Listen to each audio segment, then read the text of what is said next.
ঝালকাঠির কাঠালিয়া উপজেলার চিংড়াখালী সরকারি প্রাথমিক বিদ্যালয়, মাদ্রাসা, খেলার মাঠ, পুকুর এবং নুরানি শাখার শ্রেণীকক্ষ ও অফিস দখল করে নেয়ার অভিযোগ উঠেছে স্থানীয় প্রভাবশালী বিএনপি নেতা আব্দুল জলিল মিয়াজির বিরুদ্ধে। এসব জায়গা দখল করে গাছ লাগানোর পাশাপাশি হাঁস, মুরগি ও গবাদি পশুর খামারও গড়ে তুলেছেন তিনি। কেউ এসবের প্রতিবাদ করলে তাকে মামলা দিয়ে হয়রানি করারও অভিযোগ রয়েছে। ঝালকাঠি প্রতিনিধি রতন আচার্যর প্রতিবেদন, জানাচ্ছেন সুরাইয়া সীমা।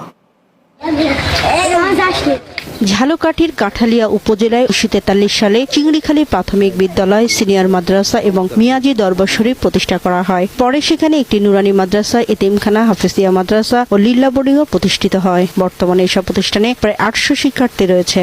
মোহাম্মদ আব্দুল জলিল মিয়াজি নামে স্থানীয় এক প্রভাবশালী বিএনপি নেতা বিদ্যালয়ের শহীদ মিনারের সাথে খেলার মাঠ ও জমি দখল করে গরু, ছাগল ও হাঁস মুরগির খামার গড়ে তোলেন। এছাড়া নুরানি শাখার 2টি শ্রেণীকক্ষে টিনের বেড়া দিয়ে এবং অফিস কক্ষ